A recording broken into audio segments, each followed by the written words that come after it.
What's up guys, welcome back to decode stories.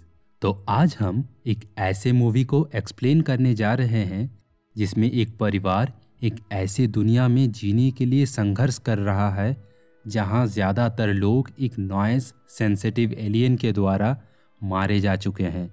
पूरी दुनिया में अब बस यही एक परिवार बचा है जो जिंदा है। तो क्या ये परिवार बच पाएगा या एलियन इन्हें भी मार डालेगा?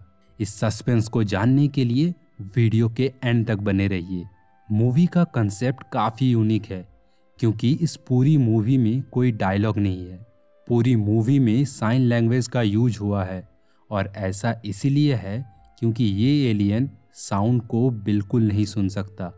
अगर कहीं भी थोड़ी सी भी साउंड होती है तो ये एलियन तुरंत वहाँ आ जाता है और उस इंसान को बुरी तरह से मार डालता है। ये एलियन बहुत ही तेज है और ताकतवर भी, पर ये देख नहीं सकता। इस मूवी का नाम है ए क्वाइट प्लेस।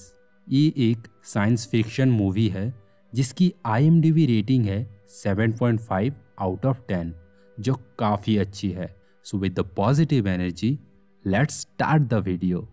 मूवी के स्टार्टिंग सीन में हमें एक शॉप दिखाया जाता है जिसमें एक फैमिली है जिसमें हस्बैंड ली, वाइफ एवलिन, इनकी एक बड़ी बेटी है रिगान, एक बेटा मार्कस और एक 4 साल का छोटा बेटा ब्यू। ये लोग बिना शोर किए ज़रूरत की सारी चीज़ें लेते हैं।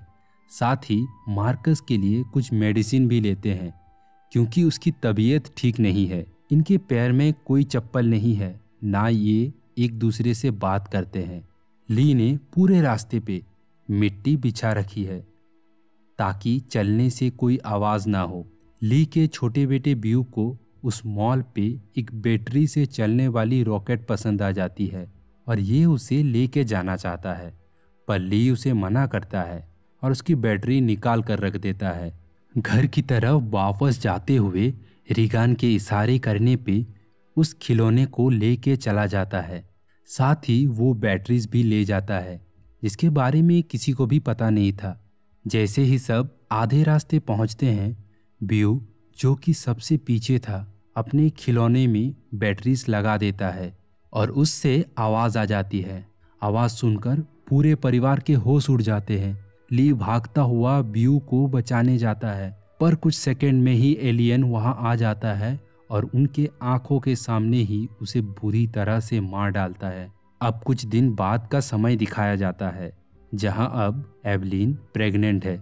ली ने अपने घर के चारों तरफ कैमरे लगा दिए हैं और वो हमेशा उस एलियन की वीकनेस ढूंढने की कोशिश करता रहता है। एवलिन की प्रेगनेंसी के लिए भी उन्होंने एक लकड़ी का बॉक्स बनाया है जिसमें ऑक्सीजन सिलेंडर के साथ बच्चे को रखा जा सके। इसके अलावा एक अलग कमरा भी है जो कि बेसमेंट में है और जिसके चारों तरफ पेपर्स को चिपकाया गया है ताकि कम से कम साउंड बाहर जाए।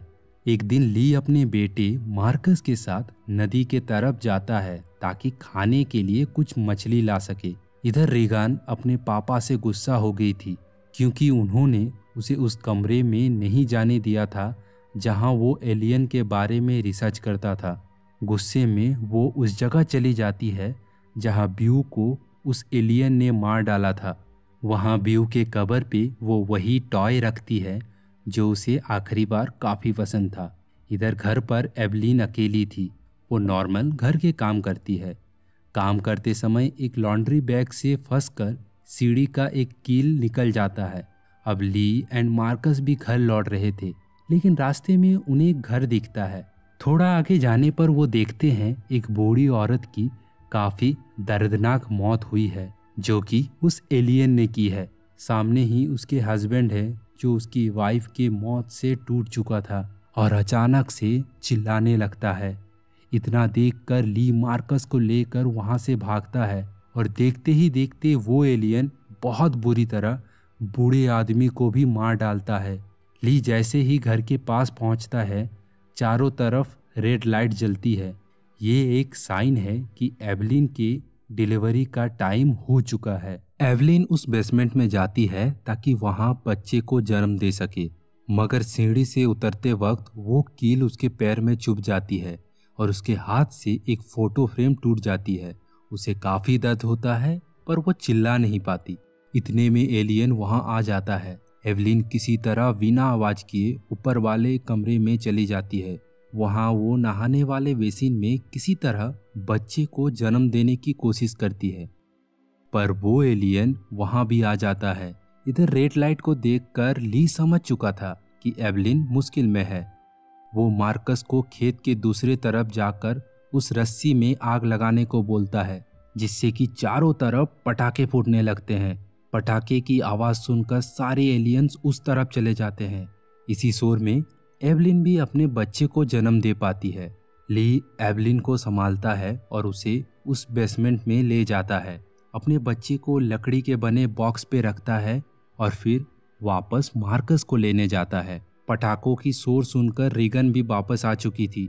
वो मार्कस से खेत के पास मिलती है, जहां वो दोनों एक बड़े से लोहे के बने फूड स्टोरेज टैंक के ऊपर बैठे थे। तभी उस स्टोरेज का गेट अचानक से टूट जाता है और मार्कस नीचे गिर जाता है। रीगन भी बिना कुछ सोचे उसे बचाने नीचे कूद जाती है। इस साउंड से वहां एलियन आ जाता है। वो दोनों उस टूटे गेट से खुद को कवर कर लेते हैं। फिर भी एलियन उन पर हमला कर देता है, पर वो बच जाते हैं। इसके बाद वो ली से मिलते हैं, जो कि उन्हें ढूंढने आया था। जब सब वापस घर की ओर जा रहे होते हैं, तभी एलियन बिल्कुल उनके सामने आ जाता है। ली दोनों बच्चों को गाड़ी की तरफ भेज देता है और खुद एलियन को मारने ही वाला होता है। तब तक एलियन उस पर हमला कर देता है। ये देखकर मार्कस जोर से चिल्ला देता है। अब एलियन बच्चों को मारने जाता है। वो दोनों बच्चों को मारने ही वाला था, मगर उन्हें बचाने के लिए ली जोर जोर से चिल्लाने लगता है। इस चिल्लाने के साउंड से एलियन उन बच्चों के सामने ही उसके फादर को मार डालता है। ये सारी चीजें एवलिन भी घर के लगे कैमरों में देख रही थी। ली के मौत से वो बिल्कुल टूट जाती है, पर अपने बच्चों के लिए किसी तरह खुद को संभालती है। अब सुबह हो चुकी है और दोनों बच्चे भी घर वापस आ चुके हैं। पूरी फैमिली बेसमेंट में थी और एवलिन का छोटा बच्चा रोने लगता है। और तभी एलियन फिर वहां आ जाता है। रीगन जो थी उसे हेयरिंग प्रॉब्लम थी। वो हाई फ्रीक्वेंसी साउंड को बर्दाश्त नहीं कर पाती थी। वो एलियन साउंड को महसूस करने की कोशिश करता है और तभी रीगन के साउंड मशीन से हाई फ्रीक्वेंसी की आवाज आने लगती है, जिसे ये एलियन भी बर्दाश्त नहीं कर पाता। जी हाँ दोस्तों, जो प्रॉब्लम रीगन की थी सेम वही इस एलियन का वीकनेस था। रीगन अब ये जान चुकी थी। वो अपने साउंड मशीन की आवाज से एलियन को दूर भगाती है और मशीन को एक माइक के पास ले जाती है।